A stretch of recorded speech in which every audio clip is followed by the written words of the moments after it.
Chapter 11.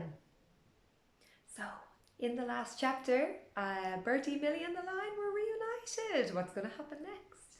The chapter is called A Miracle! A Miracle! The lion eyed Bertie for a few moments. The yowling stopped, and he began to grunt and groan with pleasure as Bertie smoothed his mane and scratched him between the eyes. "Remember me?" he said to the lion. "Remember Africa?" "You are the one? I am not dreaming this?" said Monsieur Merlot. "You are the boy in Africa, the one who tried to set him free?" "I've grown a bit," said Bertie, "but it's me."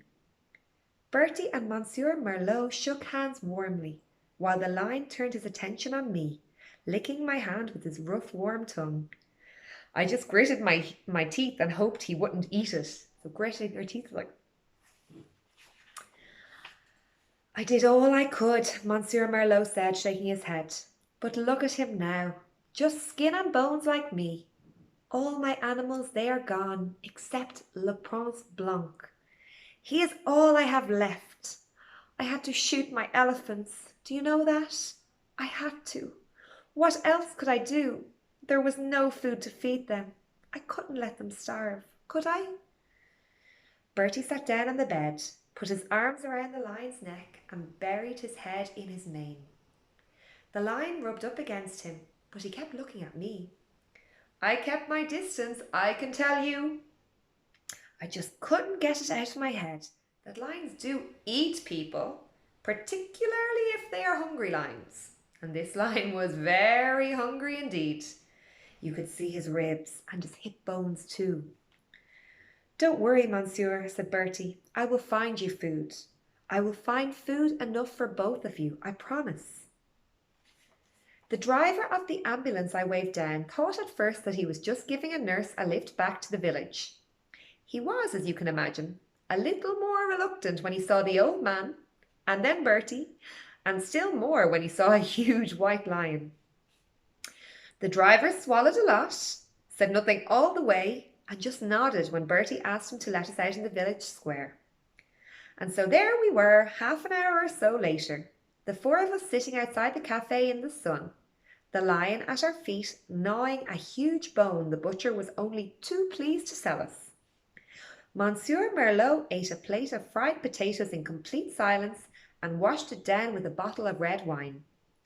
Around us gathered an astonished crowd of villagers, of French soldiers, of British soldiers, at a safe distance.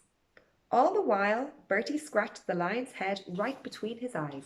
You can see a picture there of all the villagers looking at this lion, and Bertie, obviously, and Millie. "He always liked a good scratch just there," Bertie said, smiling at me. "I told you I would find him, didn't I?" he went on. "I was never sure you really believed me." "Well, I did," I replied, and then I added, "after a while anyway." It was the truth. I suppose that may explain why I took all that happened that morning so much in my stride. It was amazing, surreal almost. But it was no surprise. A prophecy came true, like a wish come true. A prophecy come true. A prophecy come true, like a wish come true.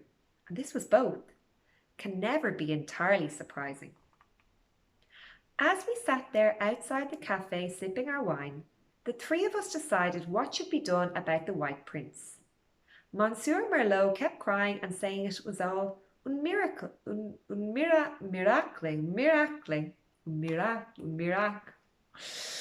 And then he would wipe the tears from his eyes again and drink down another glass of wine. He liked his wine. The whole plan was entirely Bertie's idea. To be honest, I didn't see how it could possibly be done. I should have known better. I should have known that once Bertie had set his heart on something, he would see it through. As we walked the line down the village street, Bertie leaning on the line, me pushing Monsieur Merlot in the wheelchair, the crowd parted in front of us and backed away. Then they began to follow us, at a discreet distance, of course, up up the road towards Bertie's hospital. Someone must have gone on ahead to warn them, because we could now see a huddle of doctors and nurses gathered on the front steps, and there were people peering out of every window. As we came up to the hospital, an officer stepped forward, a colonel it was. Bertie saluted. "Sir," he began, "Monsieur Merlot here is a very old friend of mine. He will need a bed in the hospital. He's in need of rest, sir, and a lot of good food. The same goes for the lion. So I wondered, sir, if you'd mind if we use the wall garden behind the hospital. There's a shed in there where the lion could sleep. He'd be quite safe, and so would we. I know him. He doesn't eat people. Monsieur Merlot here has said that if I can feed the lion and take care of him, then I can take him back to England with me." "The brass cheek of it!" the colonel spluttered as he came down the steps. "Who the devil do you think you are, anyway?" he said. And that was when he recognised Bertie. "You're that fellow who won the Victoria Cross, aren't you?" he said, suddenly a lot more polite. "Andrews, isn't it?" "Yes, sir, and I want to take the lion back to England when I go. We've got somewhere in mind for him to live." And he turned to me. "Haven't we?" he said. "Yes," I said. It wasn't at all easy persuading the colonel to agree. He began to soften only when we told him that if we didn't look after the white lion, no one else would, and then he would have to be taken away and shot. A lion, the symbol of Britain, shot?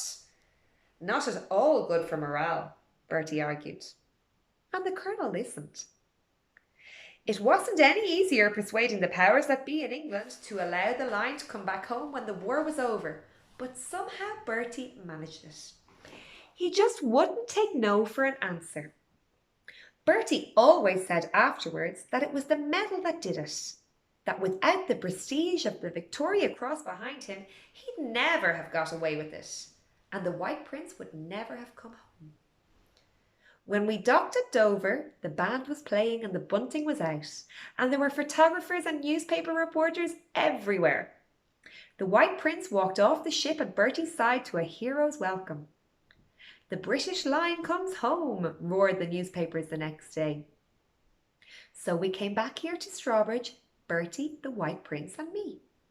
I married Bertie in the village church. Oh, I remembered Bertie had a bit of a disagreement with the vicar because he wouldn't allow the lion inside the church for the wedding. I was very glad he didn't, but I never told Bertie that. Nanny Mason adored both Bertie and the White Prince, but she insisted on washing him often because he smelt. The lion, not Bertie. Nanny Mason stayed on with the three of us, her 3 children she called us, until she retired to the seaside in Devon. Boys and girls, that's the end of the chapter. But it's not the end of the book. What do you think will happen next? Bertie and Millie are now married and they have a pet. And Nanny Mason still lives with them. What's going to happen next? What ideas do you have? Did you like that chapter? I was a bit tongue-tied a bit tongue-tied in the chapter. I made some mistakes. Apologies. But I hope you enjoyed it anyway. Okay? See you soon for the next chapter. Bye!